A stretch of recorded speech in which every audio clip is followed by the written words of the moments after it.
In 2022, it was the worst year on record for rolling blackouts, but 2023 looks set to be much worse. Already, we've faced more hours in darkness when compared to the same time last year. And with the arrival of winter, both government and energy experts are warning South Africans to brace for even more severe power cuts. A constant level of stage 6 is about the best we can hope for, but stages 8 and above are not being ruled out.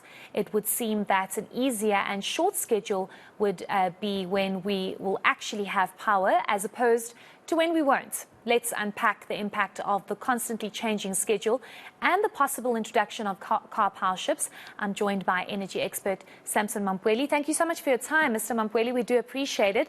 Let's just first start off with this issue that we've seen in the state of the grid updates on Thursday, where Eskom is basically saying prepare yourselves for stage 8, saying it's an unfortunate situation, but we are 3,000 megawatts short compared to last year because of Kusile and Kuiberg.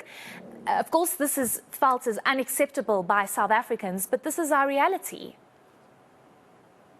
Yes, good evening to you and the viewers. Yes, this is the unfortunate reality. And this is not the reality that some of us have not talked about in the past. We've been talking about this in the past.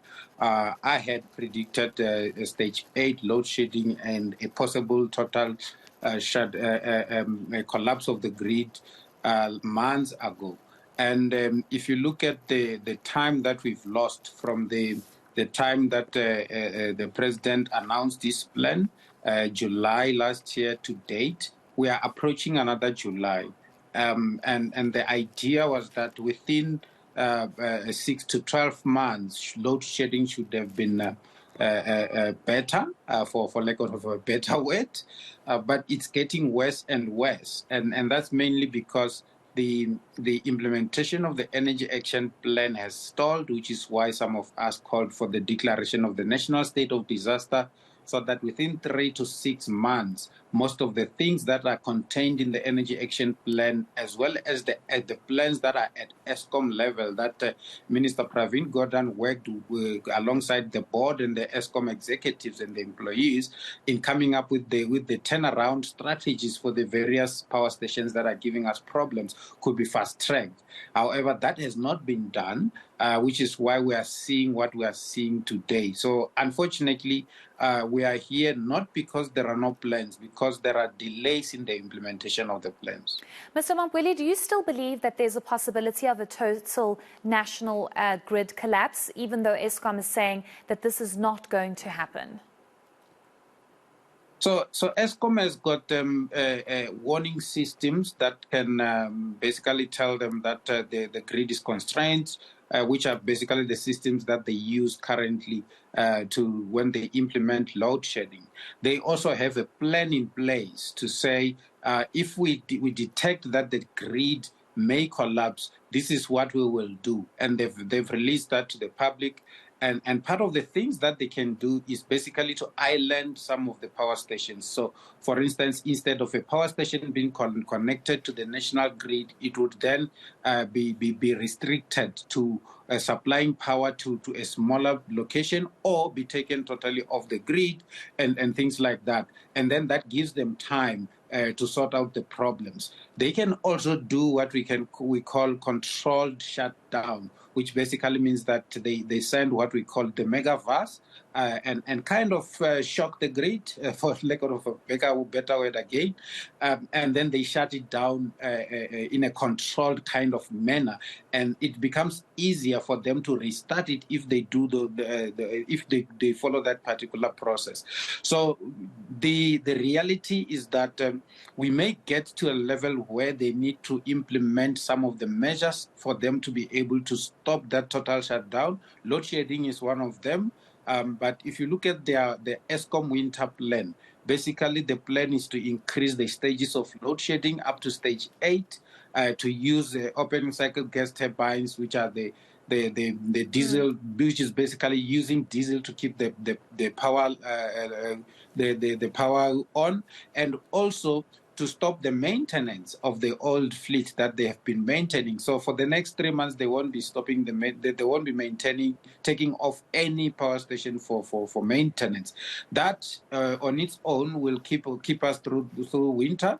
At West, we will have stage 8 load shedding. At best, it's going to be stage 5 load shedding, but it will still catch up with us at a later stage, especially the delay in the maintenance of the power station. Exactly, and that's the big concern, that it's eventually going to catch up with us. I want us to move over to another big issue, Mr. Mamphweli, around car power ships. We've seen the fact that there has been a notice that the Department of Transport has allowed the docking at 3 of our ports here in South Africa. And there's a lot of concern around what is the return on investment, if I can use that phrase, for car power ships, because it's only set to give us just over 1,000 megawatts of electricity, which is just one less stage of load shedding. So why are we allowing this 200 billion rand deal possibly for the next 20 years? So the challenge, the issues with the car power ships were basically 3 issues. 1, it was the cost. 2, it was the length of the contract. 3, it was the environmental issues. Now, with the length of the contract, I've heard that they are busy negotiating a shorter contract, which will get rid of that particular problem. With the cost as well, it will also go down because the length of the contract will also go down. But on the cost level, we don't look at it in isolation. We're looking at that alongside the cost, what we call the cost of unserved energy. Basically, we're looking at the cost of load shedding, which is about 500 billion rand per annum. And it comes with a lot of other costs, opportunity costs, job costs, the cost to the economy, and all those kind of things. So when we look at the cost of any form of energy at this particular point in time, not only the car power ships, we look at it from that holistic point of view. On the environmental part, some of us are looking at possibilities of saying to government, why don't they come up with an environmental management program that they will then be held accountable for implementation with a retainer fee, so that if they don't implement that environmental management program during the time of electricity production and post-electricity production, government can basically take that money and implement the environmental management program, which involves environmental rehabilitation and other things as well. But Mr. Mamphweli, was this really the plan from government's side? Because we keep hearing about this emergency solution, emergency energy plan.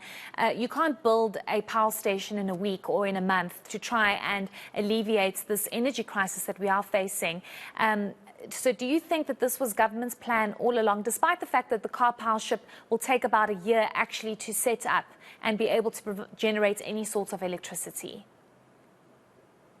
So the car power ship will take about 3 to 4 months if they have to come and dock and then start producing electricity, because the infrastructure comes, the power station comes already on the ships themselves. They just come and dock, and then they put them on the ground within the shores, and they provide the 1,000 megawatts.